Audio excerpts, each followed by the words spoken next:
out here is so refreshing. It takes me to the second reason why you should be part of the Taraba Human Rights International Film Festival in person. Fun fact, you know that Taraba State is home to the Mambila Plateau, which is known for its beautiful scenery and cool weather. I can tell you this for free. I am looking forward to that. And that's not all. It is home to the Kashimbila Game Reserve, where there are different animals and you get to experience them. You gotta have that safari feel. And also, it doesn't stop there. There is the Pitako Hills, very amazing rock formations, and you just see the beauty in it. You see, I don't even know, it makes you speechless. And then you go to building up to the Baruch waterfalls. I mean, you've got me on that alone. It is going to be an amazing experience, and I think you should be here in person, especially to our foreign participants, because it's going to leave you in awe. And now to our local participants, I have a question for you. What if you have the platform that could make your dreams come true? And yes, you do. That is what the Taraba International Human Rights Film Festival is going to do for you. It's going to be a platform where you can showcase your work, showcase your talent, and even network with other participants from all over the world. We're expecting foreign participants to come, participants that you could interact with, to make very beautiful partnerships. It is an opportunity for you to take your work to a global level. Tell me you wouldn't want that. So you may ask, how is TARIF going to benefit the government? But I have this to say, TARIF is going to be an opportunity for the government to promote its cultural diplomacy. When young people interact by networking with foreign participants from across the globe, it is going to make for a beautiful partnership that will go ahead and promote the cultural diplomacy of Taraba State and even Nigeria as a whole. Secondly, this is an opportunity for the government to partner with investors from around the globe. This is going to be a great opportunity, as it is going to even boost the economic situation of the state. So finally, this is going to benefit our youth, as it will give them the opportunity to put their work out there and put them on the global stage to achieve great things. So why not? Why would the government not participate? I don't see why. I believe that TARIF is going to be fun, innovative, and it's going to be amazing. So did I tell you of the fun activities lined up for TARIF 2025? Okay, so this is it. There is going to be a cultural dance and drama competition themed My Heritage, My Right. I am definitely looking forward to it. It's going to be so much fun. So whatever you do, make sure you do not miss TARIF 2025. This is just a tip of the iceberg. Be there.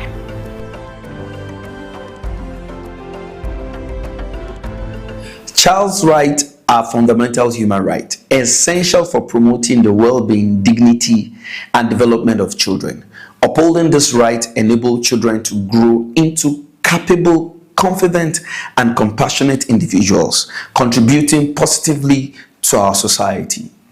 In northeastern Nigeria, for example, ensuring child's rights is particularly very challenging due to insurgency, displacement, poverty, and certain cultural beliefs. Compared to other regions in Nigeria, many children lack access to quality education, making them vulnerable to violence, exploitation, and abuse. Additionally, malnutrition, disease, and limited healthcare services exhibit their plight. To address this, the government, as a matter of urgency, will not just enact but enforce laws protecting children's rights, improve education, healthcare, and security. Permit me to add that NGOs and community-based organizations must include in their programs activities that promote child protection initiatives. Religious leaders also have a crucial role in advocating for child's rights without compromise. Listen, children's rights are human rights and are non-negotiable. Every child deserves protection, care, and support to strive. Remember, and finally, every child deserves a childhood. Thank you. My name is Oluwashola Emmanuel Odenrede. I'm a filmmaker and a social worker. Child's rights are fundamental human rights, essential for promoting the... Hello, this is Alok Ghosh, an independent filmmaker and Bengali writer from Kolkata, India. I began my journey as a filmmaker in 2011 with a documentary titled The Struggle of Indian Filmmakers. From the beginning, my goal has been to use cinema as a tool to raise questions around social justice, humanity, morality, human dignity, and values. As a storyteller and social thinker, I feel complete to tell my own story, a story that naturally connect me with the common people, and film has been my medium to do that. But it has not been easy. Filmmaking needs resources, money, people, organization, and I am not a Hello, hi, my name is Shailene Msiga. I am a Zimbabwean girl, but I grew up in South Africa, and I'm currently at my family home in Zimbabwe in hopes of connecting deeper to my roots. I came back here to do that because I think that's an important thing to do as an artist and in that journey. With that being said, I am a writer and a director, and I'm so excited to be part of the Terror of 2025 podcast in order to talk about my directorial debut, a documentary called Forgotten: The Human Cost of Homelessness. About the documentary focuses on a select group of homeless people in Silverton in Pretoria, but deals with issues that are faced by these homeless people all over the world. The documentary's aim is to foster empathy for the homeless populations of the world.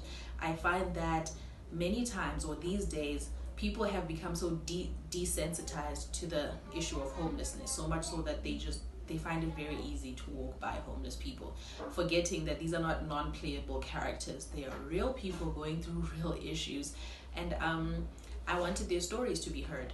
In the documentary, we have the homeless population, talk about the issues themselves and tell the stories and say exactly what they want to say, so that the people who are watching can hear the stories from the perspective of the homeless people themselves. And hopefully that will be enough to foster that empathy and to make you rethink why people are homeless in reality, because it's not just they don't want to get a job or they're addicted to drugs. The issues that cause homelessness are way deeper than people think these days. In the documentary, we deal with issues such as the way cities are built, specifically South Africa, the way these cities are built that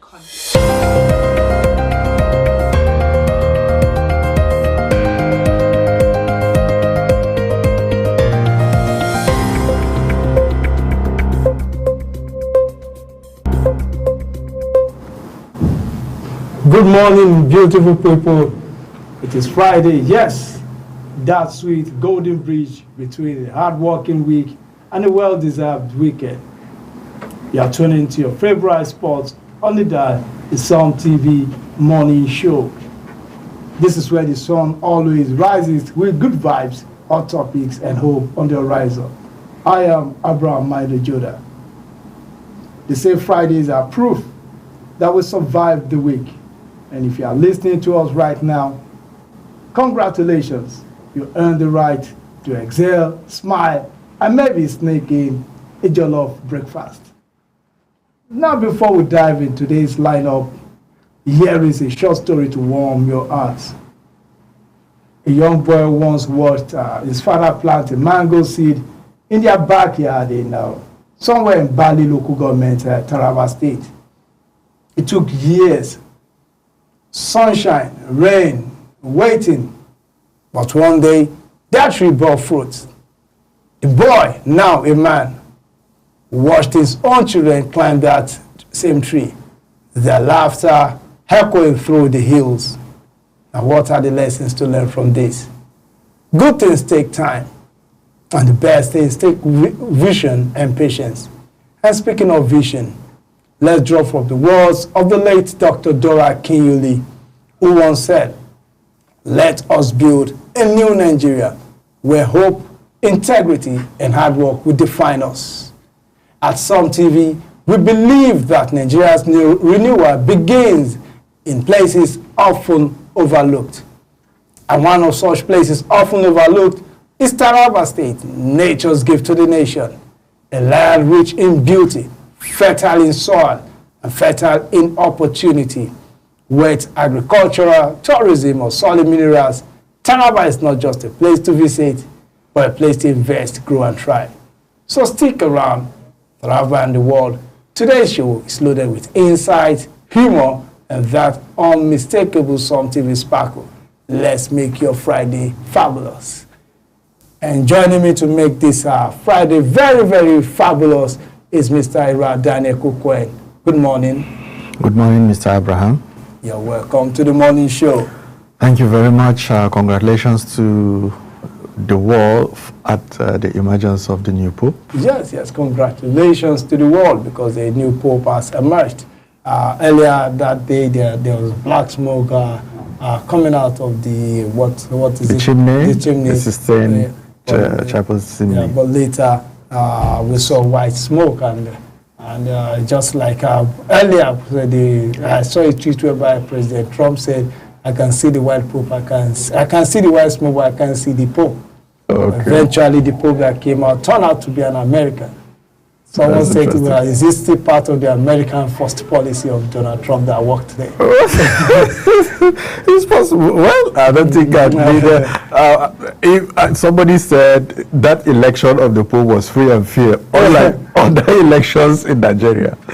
So, It's a good one that the Pope has emerged, and yes, from here the Pope is and the Pope is American. We'll talk about the Pope later because that is a very, very popes over the years. Pope John Paul, the recently the Pope that just passed to glory recently. There are people that shaped the life of so many. They had so influence on even world policies and politics, and they were shining examples to a lot of people.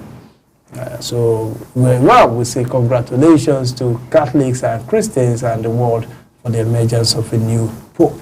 congratulations. So on that note, let us go to the papers today. Let's start with the Punch. Let's start with the Punch. No, let's start with the Guardian. The Guardian. There's something in the Guardian there that we want us to look at.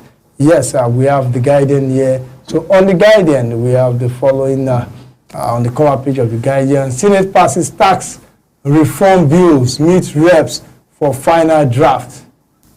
Senate passes tax reform bill, meets reps for final draft. Then I will not step down for false allegations, says Mbatul Akpabio. Then we have Usman-led Labour Party committee suspend Abure Farouk for 6 months. Now, which of the suspensions is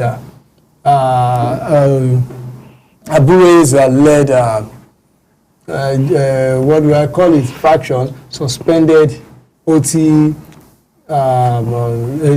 Kingibe and some other people, and they did not suspend Nanidi Usman because they say she's not a party member. Now Usman led a committee suspend Abure Farouk for 6 months. So it is well, one of the faction is living a lie. The two may even be living a lie. Okay, now whatever it is that they do as because there's a Lamidi Papa. So at least one of the faction is living a lie. This suspension is to the extent of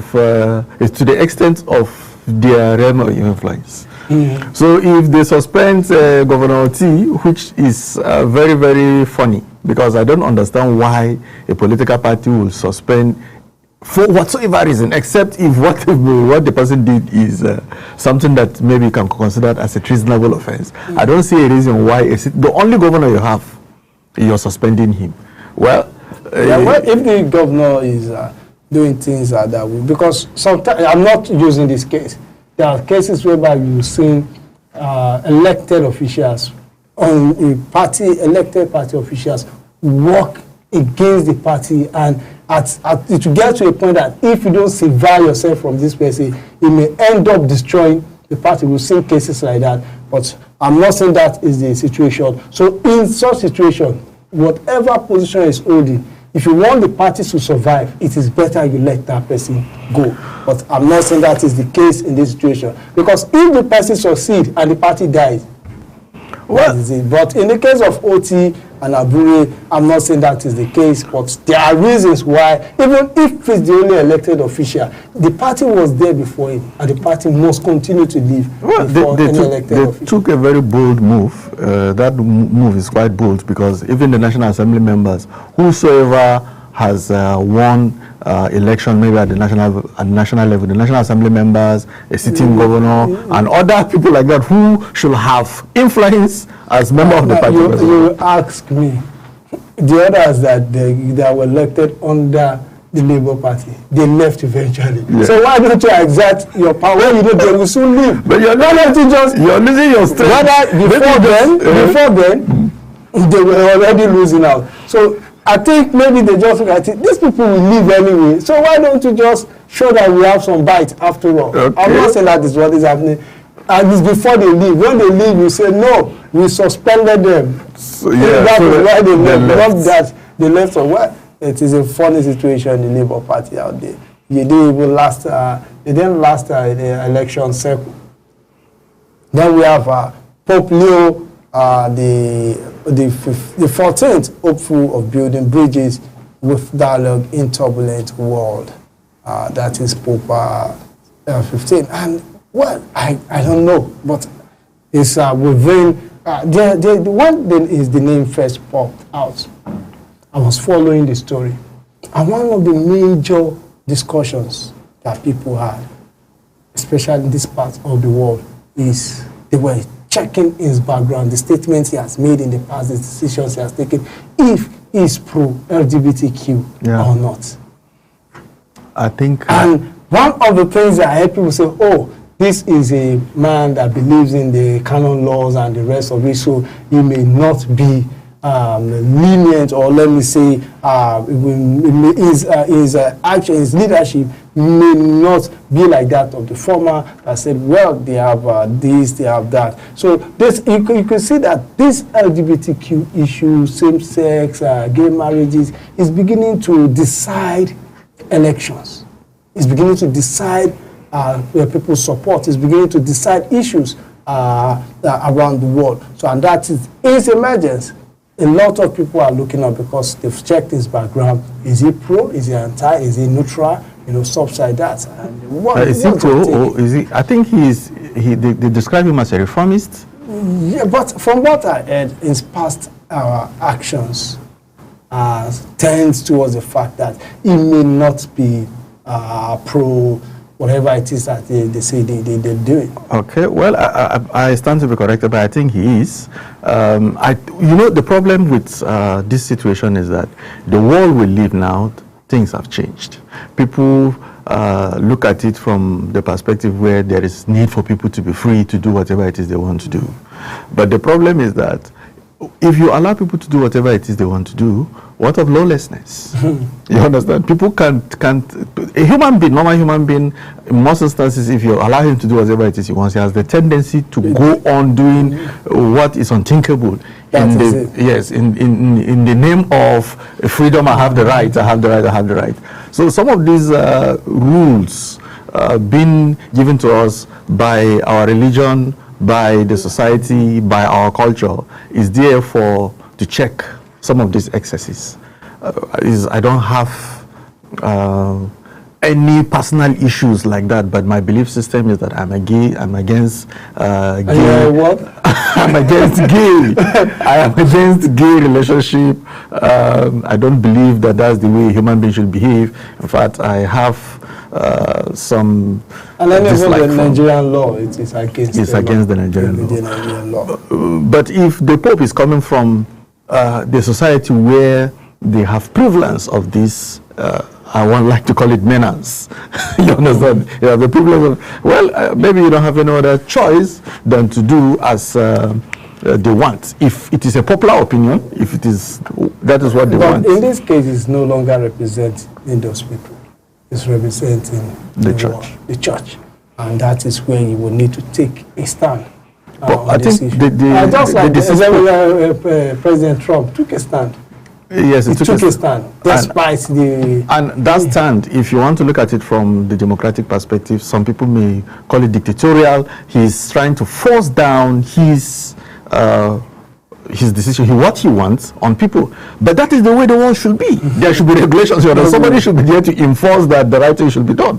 You understand? But Francis made statements, I think around 2023, I think it should be 2023 or 2024, that insinuates that he doesn't have any particular issues with gay relationship, because he mentioned how they can be administered sacraments.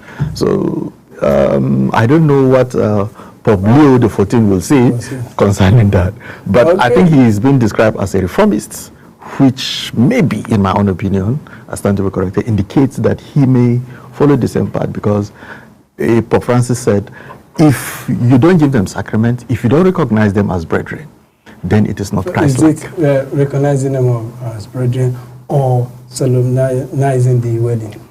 He mentioned blessed. So many explanations came after it. He said they can be blessed. You Is understand? the union blessed? That is what is there now. He didn't make any other further explanation on that. But he admitted he used, I think, the choice of word blessed, their relationship and other things like that. Let's just move to this one. Let's see this story here. The president visited Anambra State yesterday. Yeah. The headline here say, Anambra Abga Obi Kingsman endorsed Tinubu for second term. Yeah. That is on page 6. Let us state that story on page 6. The Tinubu tsunami has arrived. Is it, I hope they're not going to decamp. Soludo will not decamp. I know you have seen the politics of Anambra. I won't decamp, but he will lean towards supporting whoever it is I wants to support. And you see President Bola Tinubu visit to Anambra State, the home state of Peter Obi yesterday, scored a huge point in his political bridge building and consummation of bipartisan strategies towards his own re-election in 2027. Despite division among stakeholders, the president used his visit to endorse Governor Chukwuma Soludo's second term. And in return, you can see he endorsed, is that not anti-party? Well, That's good. he got a rousing adoption by the dominant party in the state, the All Progressive Grand Alliance, another anti-party.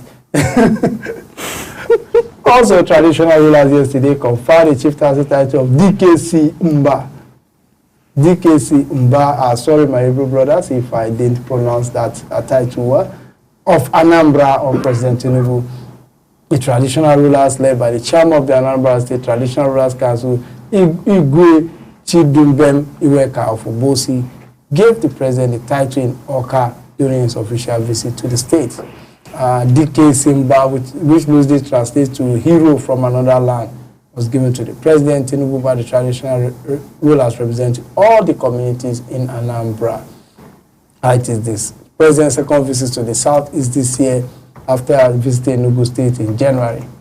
While welcoming the president during a town hall meeting between the president and critical stakeholders in the state, former Secretary General of the Commonwealth, Emeka Iyauku, described Nigeria as a complex task to govern, but called for prayers for President Tinubu to succeed. Okay, let us look at it. He said, for the moment the president was waiting came when Abga officially adopted him as their candidate for the 2027 presidential election. So Abga has officially adopted him. While making the declaration, Governor Soludo stated that Abga and all the and the All Progressive Congress will work together during the election as both parties share a common belief in progressivism. I recall that before he joined APGA in 2023, in 2013, APGA took an official position to support and work with the political party and government at the center. Indeed, in that year, APGA adopted the sitting president as his presidential candidate. I want to report that policy by APGA has not changed. So it is true on that 2013, APGA adopted President Muhammadu Buhari as the presidential candidate. APGA has this history of adopting presidential candidates. It's just 1 or 2 times when Adim Odumegwu Ojukwu contested. Yes. Other times, I think they usually adopt. So your assertion of accusation of anti-party on Suludoda has failed. It's only the one of Tinubu that is still standing. So Tinubu is saying APC should not produce a candidate in Anambra State. Is that the meaning of what he has said? I don't know what they say. Well, that is politics for you. Then I find it what they try to say that now that is the base of one of the major presidential candidates, Peter Obi, Anambra State. What do you think? Do you think this will have effect on his? I think even in the last election he lost in Anambra State. No, he won Anambra State. Labour Party? Labour Party won the presidential election overwhelmingly in all the states of the Southeast. Okay. Anambra State included. I think it was just in other elections that Labour Party was not able to pull out. But Peter Obi himself won over, I think he got almost 90-something%. Yes, because let's see how this election is going to unfold. That election was full of sentiments. Which is part of politics, you understand? So he may still have a stronghold in Anambra State with the situation going on now. We're not there on ground, we don't know what happened. You may discover that there will be 1 or 2 people who are dissatisfied with these present arrangements, and they may have their reasons. And when the time for campaign comes, you will see how it's going to go. You will discover that maybe Tinubu may still lose election in Anambra. It is possible for him to lose in 2027. You understand? It's possible for him to still lose. But either way, he has endorsed the APGA gubernatorial candidate. And I don't think he even had the time to see the APC gubernatorial candidates in that place. I think if you ask me, Nigeria politically is evolving. And if you take a proper look at the 2023 election, a lot of people may not agree with me, but I think that election is the election that reflected the voting pattern of people. To me, the way people voted showed, it reflected the views of the people more than most other elections. Because you could see. You will see people, another party winning the House of Assembly, another one winning House of Reps, another one winning. So it was not based on a party thing that it was going to be uniform, say from top to bottom. It was not top to bottom thing. And it is going to continue in 2027.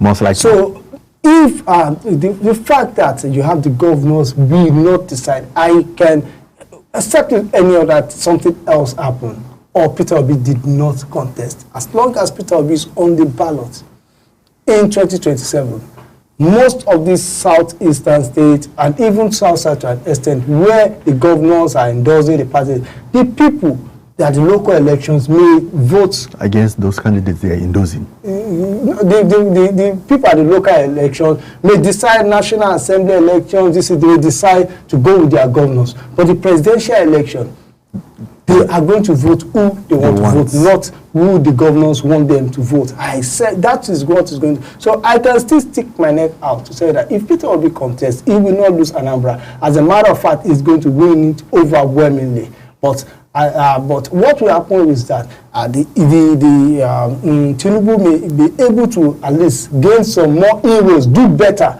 in those places than he did in the last election. But I think Tinubu has one advantage now. The Kemba Inewi whose wife, Dim Ojuku's wife, is a cabinet member of Tinubu's government. If she go around to tell the supporters of her husband, people that idolizes her husband and have so much respect, they should still have some sympathy for her. Let's look forward to the situation where she will go back and whip up those sentiments. You know, this is our own. I'm giving you assurance that he's our own. They have one of their own from Agulu, who has ruled them, who they love.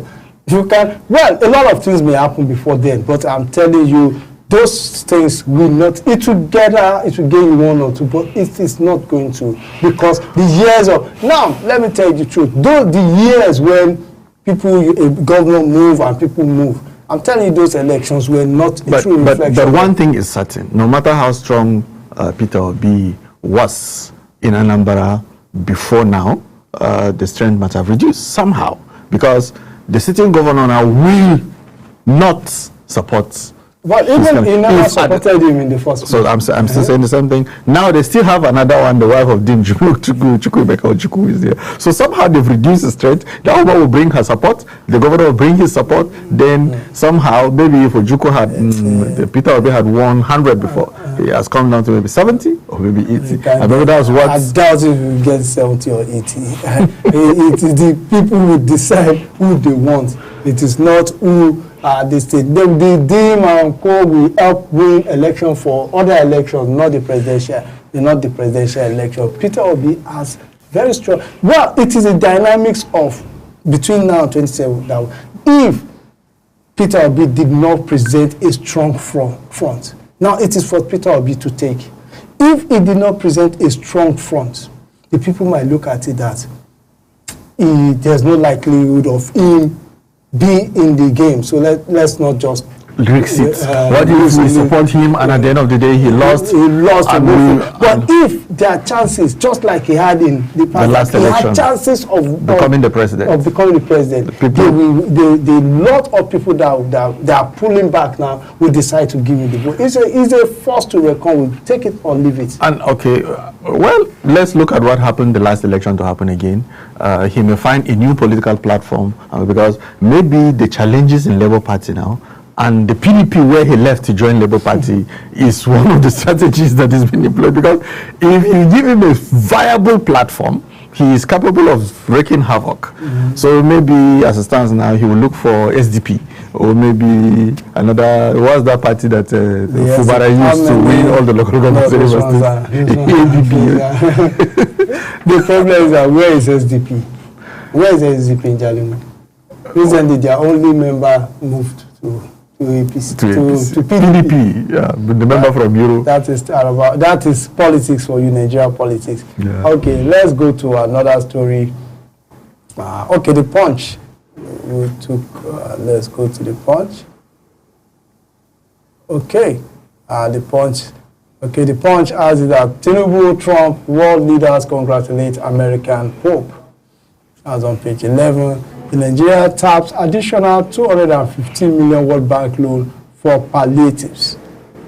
In 2027, Makura Masari mobilized CPC block for Tinubu. And defense headquarters links foreign herdsmen to Benue Plateau killings. Then refitting and repainting newly acquired presidential jets flown to South Africa. Tinubu using leased aircraft for foreign and local travels. That is serious. And so the new craft that we paid for, our new jet has been flown. It is our own, isn't it? Yeah, it's our own. Although we're not part of those that use it. If you just become the president now and becomes your... It is our property. It was bought with our money. Yeah. LP crisis, Akpabio turns to BS. Oti demands Abure's arrest. This is getting serious. Arrests? The U.S. helicopter firm may face criminal charges. Abure was being charged for, there are some, they say, forgery and mismanagement. Those are some of the things he was accused of. He forged some documents, and so there's a case of forgery against him. Marketers warn federal government against hasty fuel import ban. Then UK police recover Nigerian teenagers' corpse inside Lake. That is a sad one. Oh. The Labour Party vows to defeat APC in Lagos local government poll. I doubt that. Well, anything can happen on the election day. Well, let's see. But let's look at how they are going to do the magic. Now, let us look at this story. Defense headquarters link foreign herdsmen to Benue Plateau killings from the angle of the Punch.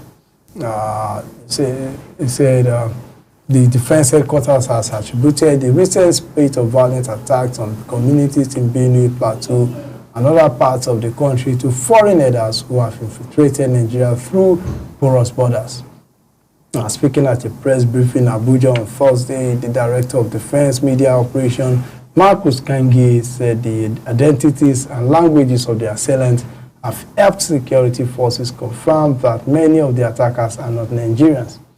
He said, well, when you hear them talk in some instances, you'll be able to decipher whether these people are from here or not. For instance, if I speak Hausa, and my brother from the southeast speaks Hausa, you will know that this Hausa is a borrowed one, and the Hausa language, like any other language, has different versions and intonation.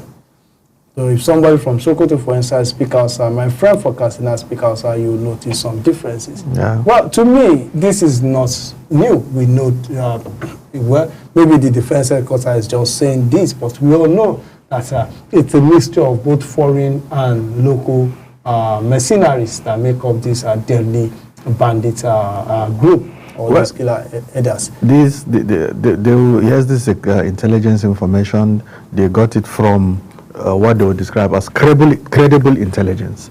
But my question is it that the defense headquarters is saying that the immigration and those at the borders are flouted? Most people don't use the borders. That is let's forget about borders.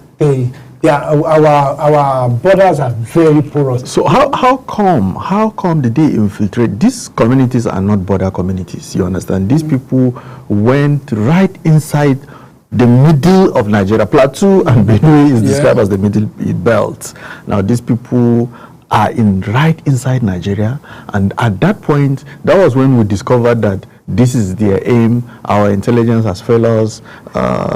There is these shortcomings from the activities of the defense headquarters for giving us this information after the havoc has been wreaked. To me, whatever they're saying here, this is something we've known for more than 10, 15 years. There are a lot of ungoverned spaces in Nigeria where there's no form of security, no governance, no human being lives there except these criminal elements. That is why I always insist that the advantage we have over these people is the fact that we can openly use technology and air to track them. If you say you want to use the normal, no matter how you equip them, these guys are also well equipped and they understand the terrain and they're also very, very experienced in battle. And this business of herding, if you're accusing foreign herders, there are so many instances where Nigerian herders have gone to those countries too. Because herders don't actually have limits to where they can take their animals to for grazing. So if this thing has been there for ages and that has been the practice, what measures are we taking? How do we even identify that, okay, this herder is a Nigerian herder and this one is not a Nigerian herder? There's this collaboration between both the Nigerian herder and the foreign herder in this. Sometimes when these things happen, the local herders go to seek for fighters. But my question again is that these people, because of their culture and because of their lifestyle, they intermarry. Somebody can leave Nigeria, go to Mali and marry, and the relationship is already forged. Yeah. You will see his brother-in-laws come, they stay in his house. In one way or the other, they become to a very large extent, Nigeria. They don't even have this. The idea of border is not there. It's not there. So the problem is and there's this opinion somebody was making. If you call these people herders, you are a kind of stigmatizing other herders who are not. So it's better you call them bad, because he cited an example and said you can't blame the Kanuris for the issue of Boko Haram, because the founder of Boko Haram is a Kanuri man. You call them majority of the fighters there are Kanuris, but you only call them Boko Haram. Why are you now saying Fulani Hadas? Fulani Hadas, instead of saying you're stigmatizing the Fulanis and the Hadas. These guys are not Hadas. These are criminals. Even if they are criminal Hadas. So maybe you say criminal Hadas instead of saying Fulani Hadas, like that. His opinions has it that there is a need for us to remove the profession in the description and remove the tribe and just link them with their criminals. Yeah, they say they're just criminals. Okay, well, we pray that maybe now that they've identified that they are foreigners, we can go do what we need to do. So let's go to another paper. Okay, we have okay, let's see another story here. Okay, the New Telegraph. We're just going to take the headlines on the New Telegraph. DMO confirms federal government has settled 3.4 billion IMF COVID-19 loan. Nigeria to honor additional 30 million annual payment fund. That is on that story is on page 3 of New Telegraph. Now we have Anambra Tinubu pledge to tackle erosion, reactivate gas plant. As on page 3, Senate pass all tax reform bills. Yes, the 2 other tax reform bills were passed yesterday with some modification. So the 4 bills, just like I said, went through with some modifications. If it's going to turn out for the betterment of Nigeria and the Nigerian economy, we don't have anything against it. Congratulations, your predictions are coming to pass. Suspension by Aburi laughable, that is Labour Party reps, where China, Taiwan indulging separatist activities, that's on page 28. Then you have killings, Middle Belt foreign back, CY Danjuma's call for self-defense, insist on state police to curb ongoing massacre, urges people to confront their enemies with bows and arrows, calls for national security architecture overall.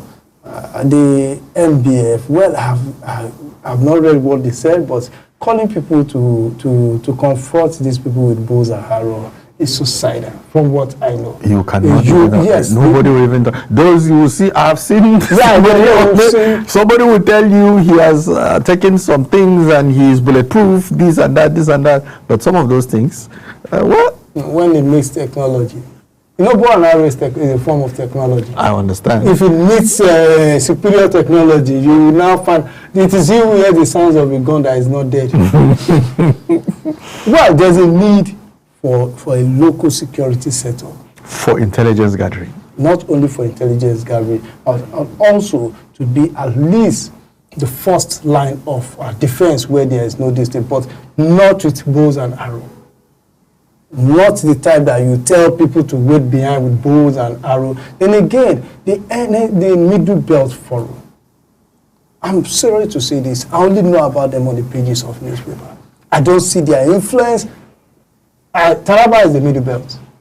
Do you know of any influence of the MBF on policies, on politics, on security in Taraba State? Well, maybe some of former Deputy Governor Dr. Samuel Daniel Magani, I think he's an official or one of the stakeholders. And what influence does he have on anything? Maybe at a point in time he must have called those on leadership to give them advice. Maybe. This is something that we cannot intercept because they've not done it in document form. We've not seen any document.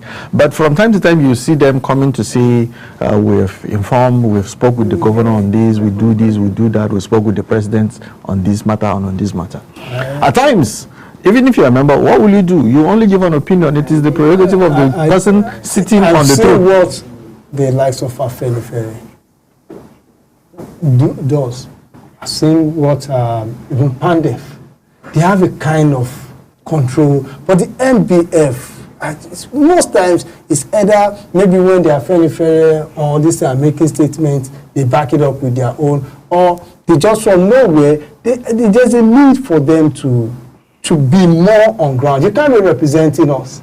But another thing again is that if you want to compare Middle Belt Forum with Afenifere, maybe because Afenifere is how do I say, is more of one tribe like that. But if you come to Middle Belt, you have hundreds of tribes. What is the definition of the Middle Belt? It's up to Borno. Because I've seen people from southern Borno being Middle Belt. And I've seen someone from the central, from Kaduna that is at the central of Niger. We tell you is not. Though they are redefining it. I think the Marcus Gunduri from Adama, who is I think one of the leaders of a forum that has to do with it, is saying that they are redefining it to northern minorities. That is what it should be. So maybe yes, he said it is the name is still Middle Belt like that, but the definition of that thing now is northern minority tribes. Is you understand? And I don't want to mention the other thing that should be added to it to make it clear that this is the direction. Sometimes I begin to wonder, Middle, but there was a time someone from Chibok was the chairman of the Middle Belt, and I begin to wonder how Middle is it? I think the last meeting Daniel Bola attended. I think if I'm not mistaken, he attended. So, and it was in that meeting that Gunduri mentioned that it is a group that consists of people from Middle Belt and other northern minority tribes. Because I know the former leader from Chibok was once the leader of one of the Middle Belt this thing. Okay. So, well, I think we should redefine that so that we understand what we are talking about, and we think they need to take more stands, both locally and nationally, to protect the northern minority groups. And then we have Peter Prevost, first U.S. Pope takes Papa named Leo XIV. First U.S. and Peruvian. I don't know why the press don't normally mention the aspect of him that is from Peru. If he's born American, but he naturalized as citizen of Peru. Yes, in 2015. In 2015. Okay, well, he has always been an American. That is why. And then when you have a bigger, if he was born in Peru and become naturalized American, he will have still been described as an American. As the 267th Catholic pontiff becomes popes after 2 years as cardinal. Trump, Tinubu, Kalu, Obi, others hailed his election. History of popes in the Catholic Church. So that is what we can take on the New Telegraph. Let's just take one more paper, then we call it a wrap. Blueprint. Let's take Blueprint. Local government must transform to centers of inclusive development. That is Bagudu. We have First Bank boss Alabiosu vows to fight drug trafficking and abuse. That is on page 19. Under 20 AFCON, Fly Eagles draw Kenya, qualify for quarter-final. So they played draw with Kenya, so they won one match and drew two, so they've qualified for the quarter-finals of the AFCON, under 20 AFCON. And then troops killed 13,543 terrorists in 2 years, 124,408 surrender. Insurgents have no access to armed drones, that is Badaru. Idris advises media on terrorist activities. Well, that is on, you can get a copy of the Blueprint to read our story. Helping disarray, Abure suspend, OT, Retiwo, Kocha, others. I think that story is now, they have been counter suspension after that. EVC to head Nigerian's revenue service as Senate passes 2 bill. Place of consumption replace derivation in VAT sharing formula. Okay, so those are just the stories on the Blueprint. So, well, this is all we can take from today's newspaper review segment of the morning show. We'll now go for a short break. When we come back, the morning show continues with the Pidgin segments.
Keep watching.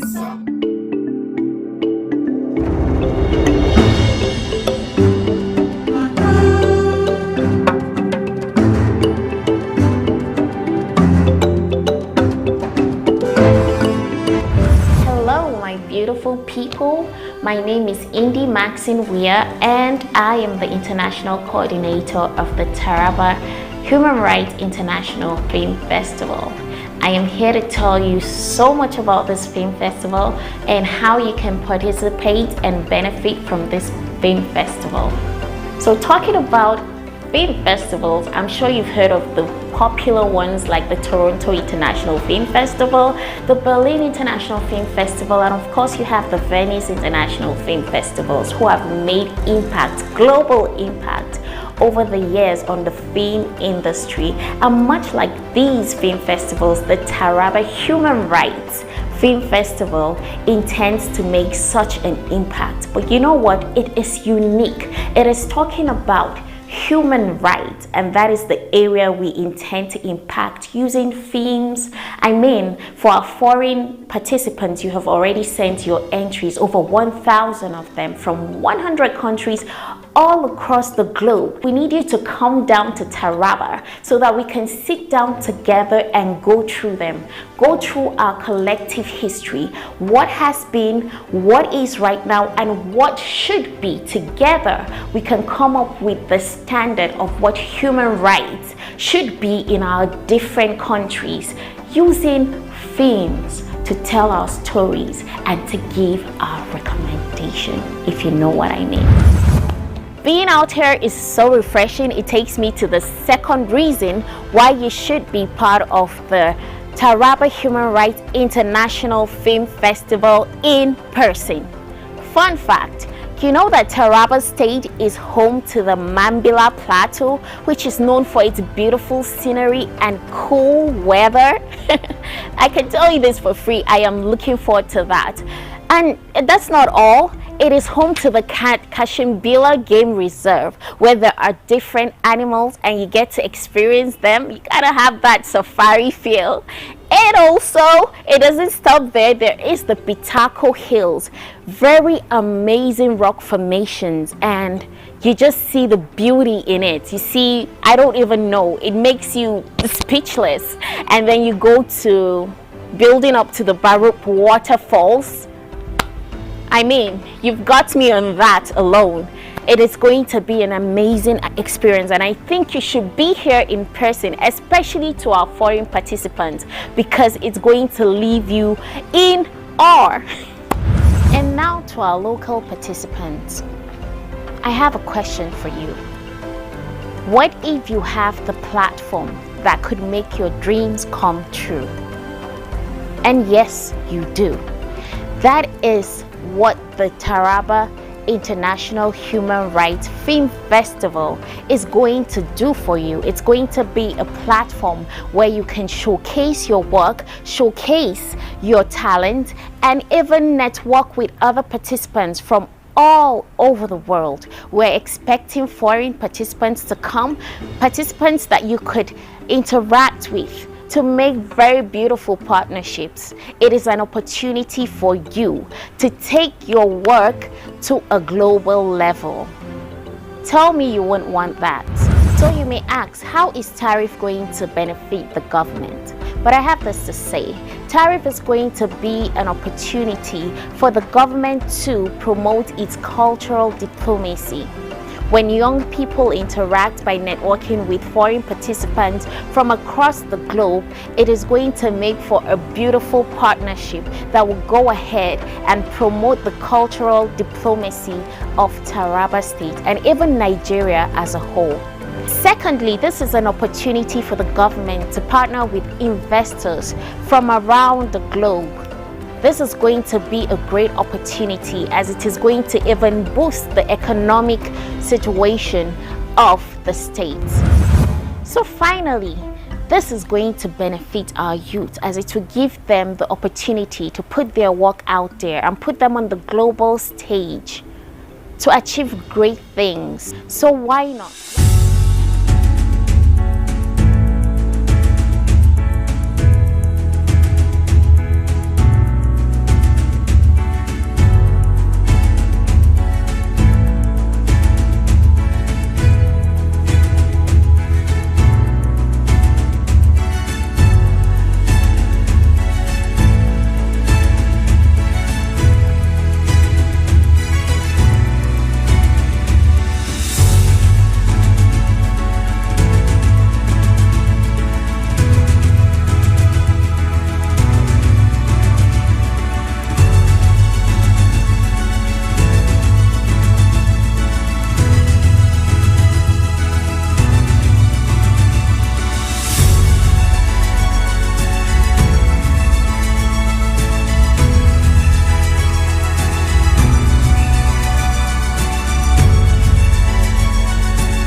watching Some TV.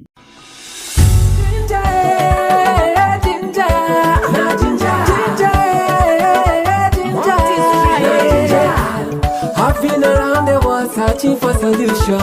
Nigeria, America, India to Congo. Una welcome to this wonderful and great meeting, very important meeting. The thing I want to tell you about this ginger herbal extract. This ginger herbal extract, it don't say make I remove my glass when I look at any business. It don't say where you get for ground, I don't know one.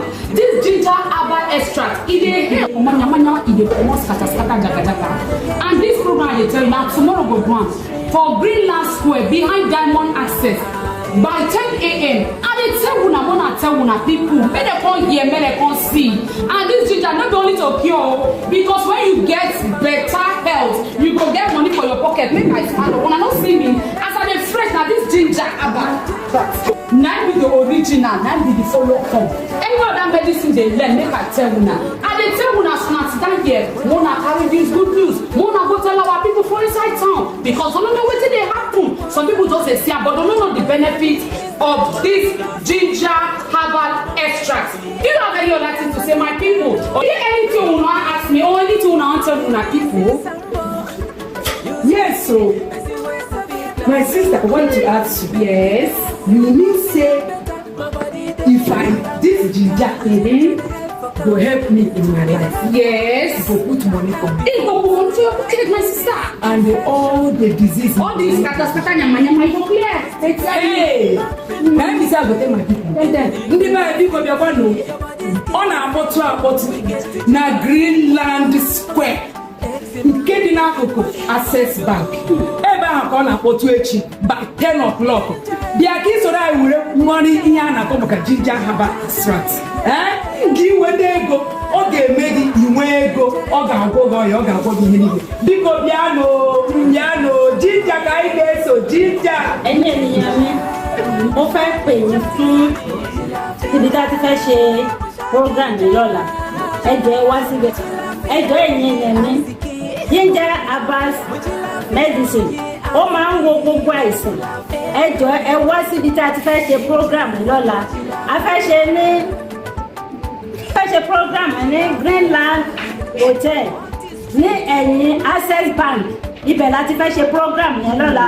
Ẹ jọ̀ọ́ ẹ wá o, oògùn ó máa mú gbogbo àrùn kúrò nínú ayé yín o. Láti inú orí ní títí dé ìsàlẹ̀ ní àìsàn kankan. Ẹ jọ̀ọ́ ẹ wá sí program yẹn, ó ṣe pàtàkì. Ẹ ṣé. Madam, duk wannan abin da kika faɗa zahiri ne? Zahiri ne. To lalle ina amfani da wannan dama mu gayyaci dukkan al'umman Hausawan jihar Taraba. Domin kare kamfanin nan mai suna Multistream TN Limited ya shirya tsaf domin gudanar da taron faɗakar da mutane akan kiwon lafiya da tattalin arziki.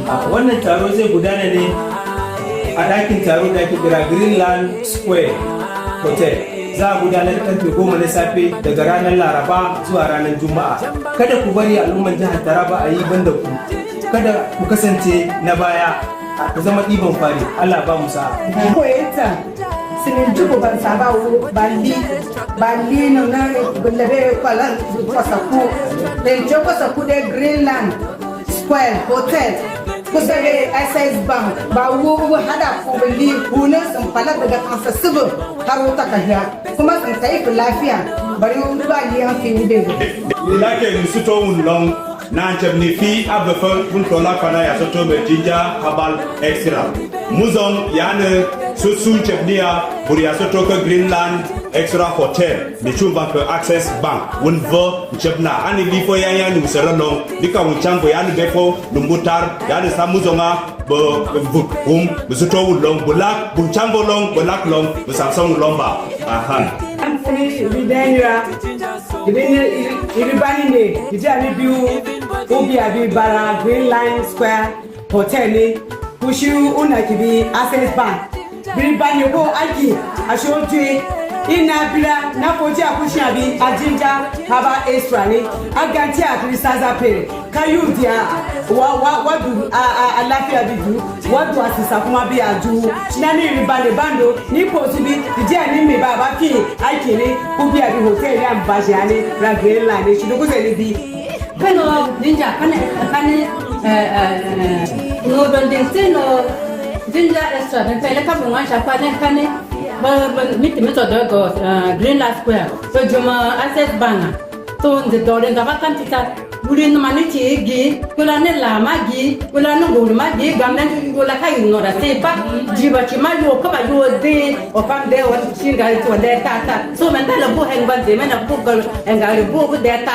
o ben da lo no bo ne du na ko kita akwai sabon faru a Jalingo a Greenland Square a Beti Diamond Access Bank a furo laraba mai bada da karfe go ne wata kacci gware Taraba State da dimakat na sa di faru dole jinja da ne da sosai a su kat a da kunda wala otu di kata sisa da ba shugo mun fada wala shine akwai tare a gobe Yesu amin ni homne fajore dole ku yona ta jinja haba extra ko nyawda ta ko sire nyawda ta jibaro to sedingala ware jango a Greenland Hotel aba access bank Jalingo on heba famuturol ale kido mi je nam ambam jinja aba extra nona e no boy non dada ingangoro no uru woko sewe a Greenland Square nona de Greenland Square ba apuku access diamond woko sewe amon kwantila wi so na an odore Una fit all this food and talk. If I tell you that it's 60, 70, you don't believe. Yes. Now this Alba ginger extract, now they work for their body. When I tell you that's the original, then you follow us. Any other Alba.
Back to the Taraba News segment of the morning show. My name is Abraham Manajoda. With me to do analysis on the Taraba News this morning is Mr. Radane Kukwen. Good morning. Good morning. Yes.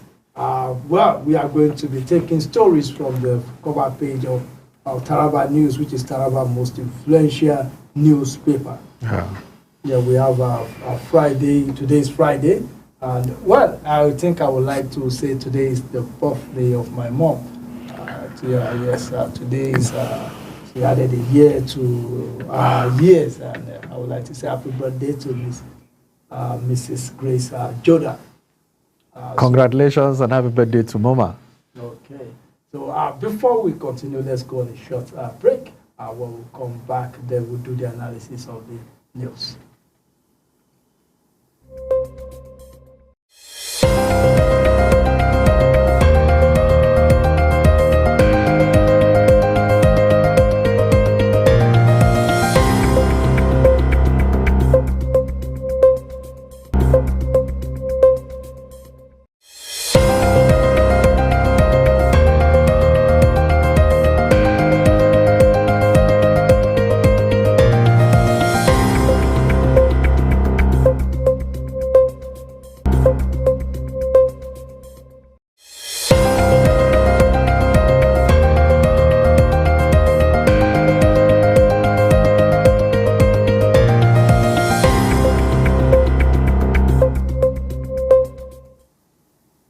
Yes, welcome back to the morning show on Taraba News. Yeah, well, today is a day of multiple celebrations. Yeah. We also have the birthday of one of our most creative staff, the person of James Atta.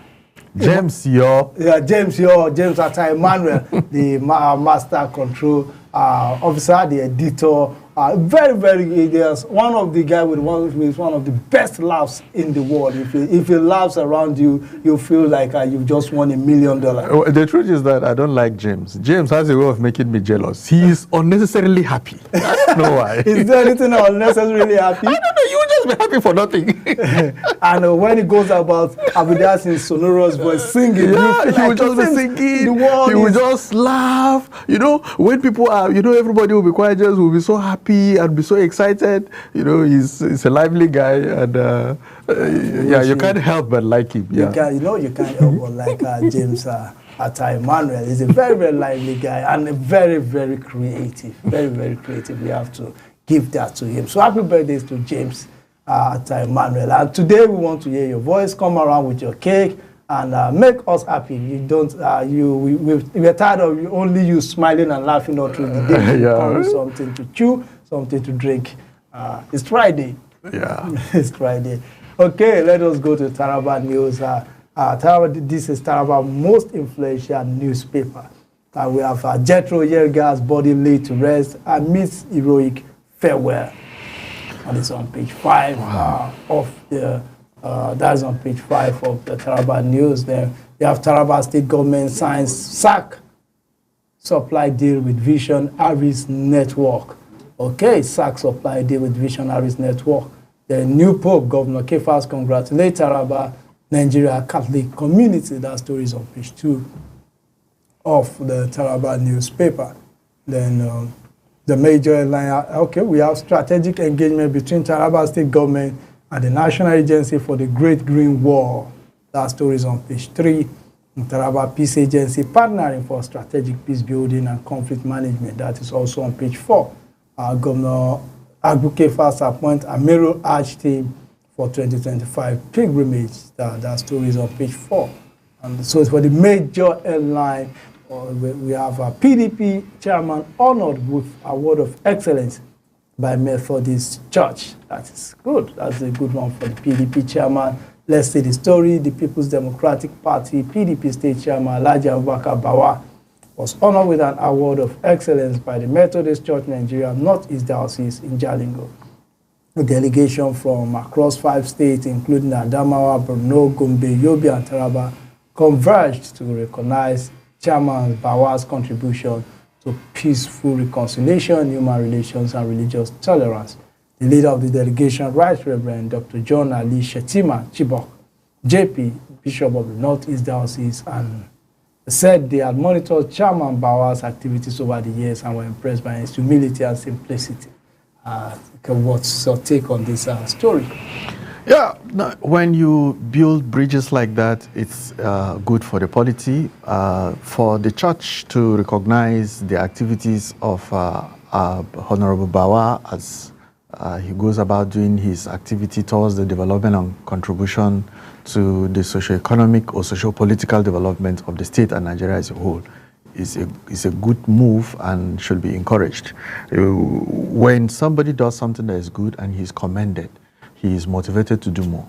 Yeah. So for this recognition coming from the church, the platform that is as worthwhile as a church, a Methodist church that has coverage all over Taraba and all over Nigeria like that, I believe has motivated Bawa now to do more. This is a call from the church to Bawa saying that you need to do more, your effort is being recognized and you are being appreciated.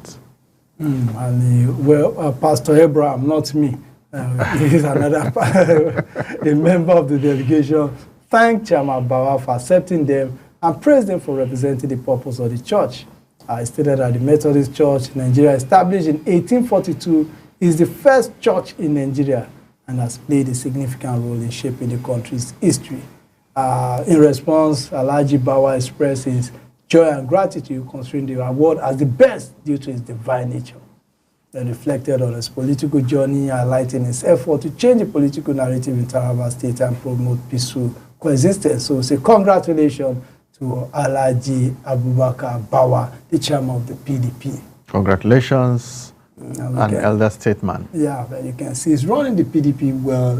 I say, why don't, if you ask me, they should make him the national chairman. I've said that before. Give Bawa the national chairman of PDP and see what is going to happen. He has this mastery of reconciling aggrieved party members. You understand?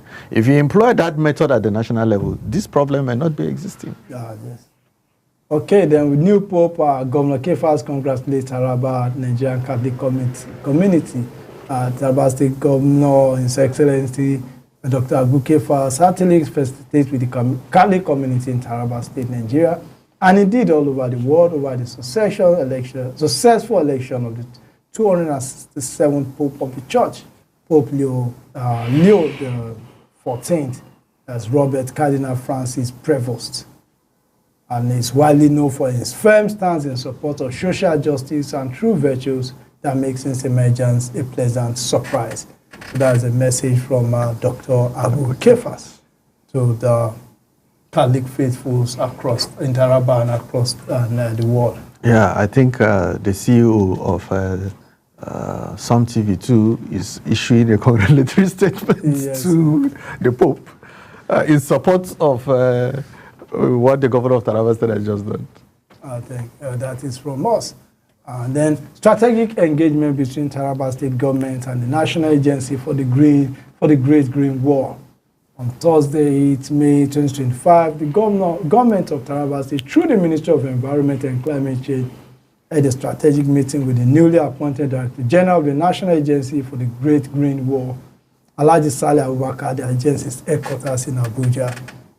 And during the engagement, the Honorable Commissioner of Environment and Climate Change, Haji Aishat Ebade, congratulated the Director General on his well-deserved appointment and seized the opportunity to advocate for a strong partnership between the agency and the Taraba State government.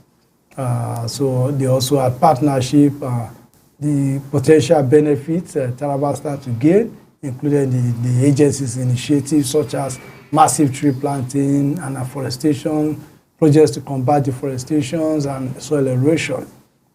So I think it's a good partnership between Nigeria and the National Agency for the Great Green Wall. Yeah, that is the situation that we found ourselves as a nation and as a part of the global community.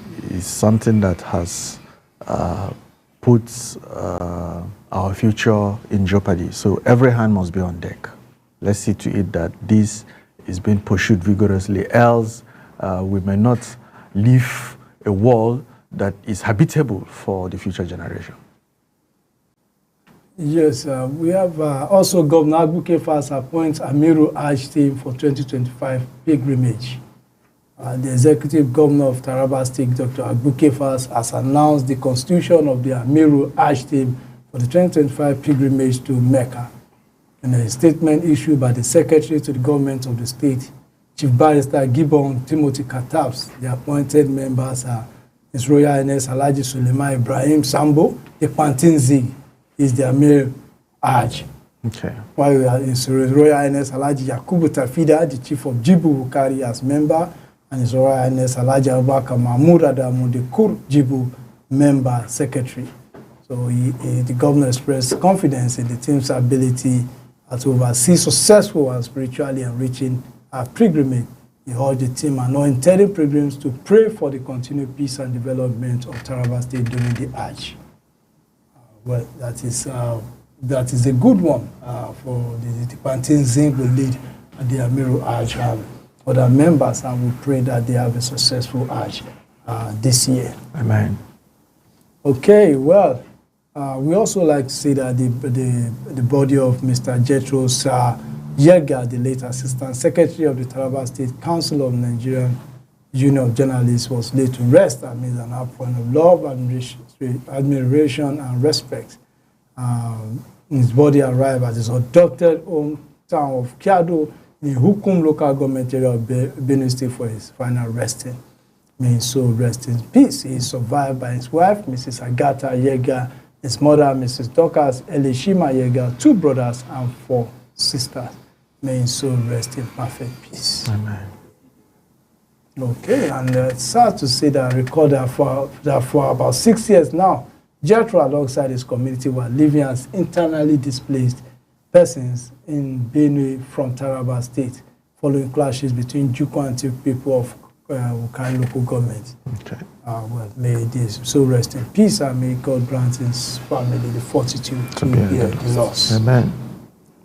So, well, I think this brings us to the end of the morning show today. We want to thank every one of you that have been part of this morning show. To say thank you for joining us, and thank God it is Friday. And in the studio here, Mr. Era Danekukwan, thank you for being part of the morning show once again. Thank you for having me. Yes, Mr. Moses, the floor manager, you've done a wonderful job today. Well done, Mr. Shamaki Andekin is the master control operator for today.